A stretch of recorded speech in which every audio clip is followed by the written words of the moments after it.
सभी को सादर जय जिनेंद्र।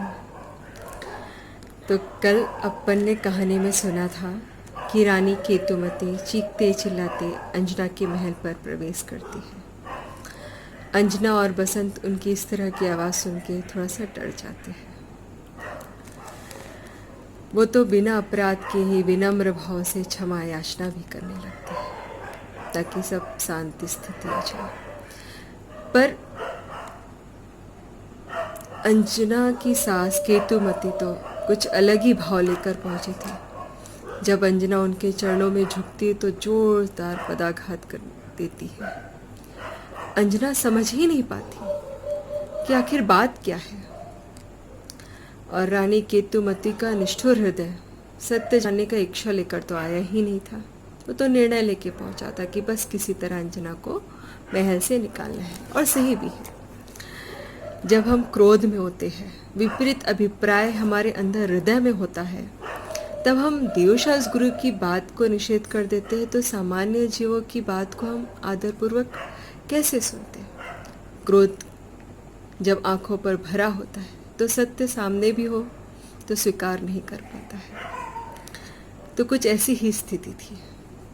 बसंत ने मुद्रिका भी दिखाई, पर रानी ने इसे पहचानने से ही इनकार कर दिया और उसे काफ़ी खरी खोटी सुनाकर सारथी को आज्ञा दे दिया कि मेरी क्रोध सीमा पार कर जाए, उससे पहले से नगर सीमा से बाहर निकाल दो।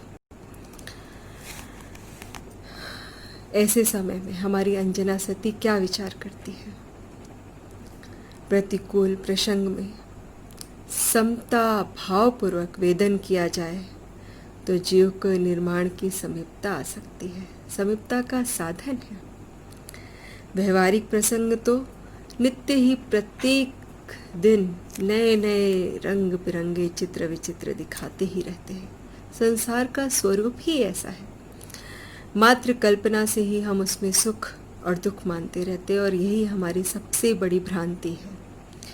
अनुकूल कल्पना में वो अनुकूल प्रतीत होते हैं और प्रतिकूल कल्पना में प्रतिकूल प्रतीत होते हैं, और इसी में हमारा राग द्वेष शुरू हो जाता है।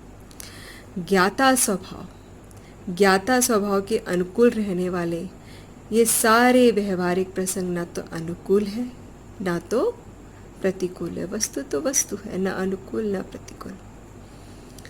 वो तो उपकार मानने लगी।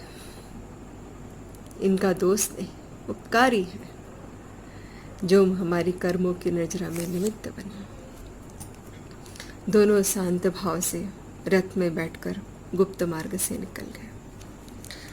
रथ महेंद्रपुर के मार्ग पर चला जा रहा था। अंजना बोली बसंत से, पता नहीं और मुझे कितने कर्मोदय को झेलना पड़ेगा, और मेरी वजह से बसंत तुझे भी ये सब झेलना पड़ रहा है, और कितना नाटक देखना बाकी है कर्मों के उदय का पता नहीं। मुझे ये यात्रा अकेले ही करनी चाहिए। तू मेरी वजह से और कितना दुख सहेगी। तू घर लौट जा।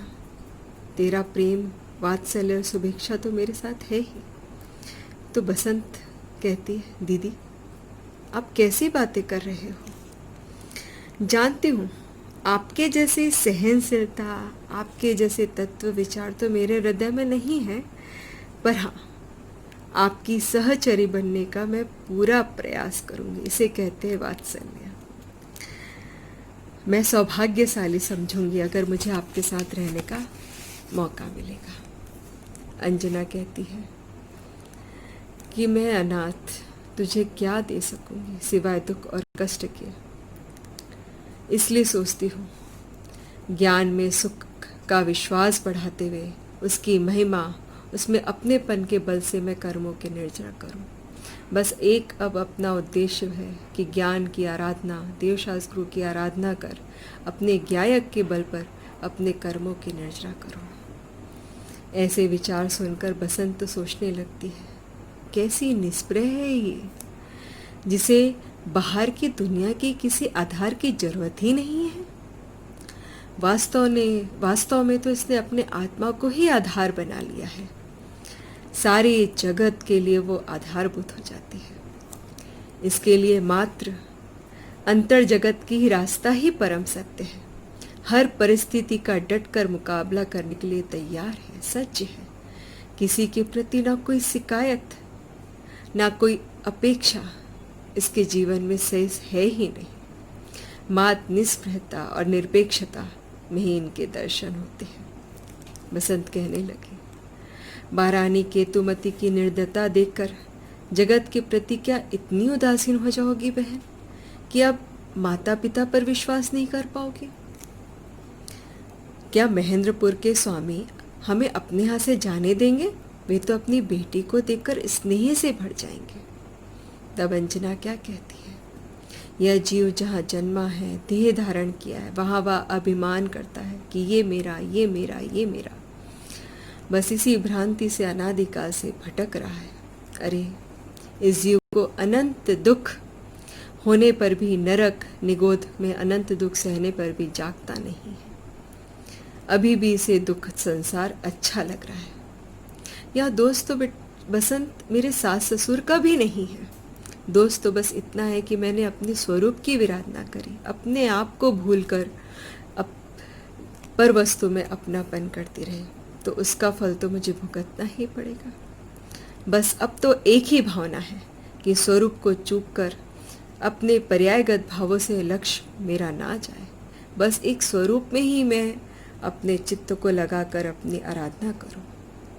बाकी जो होना होगा, मेरे कर्म में, उदय में जो आने का होगा, उसको तो कोई नहीं बदल सकता, चाहे वो मेरे माता पिता ही क्यों ना हो।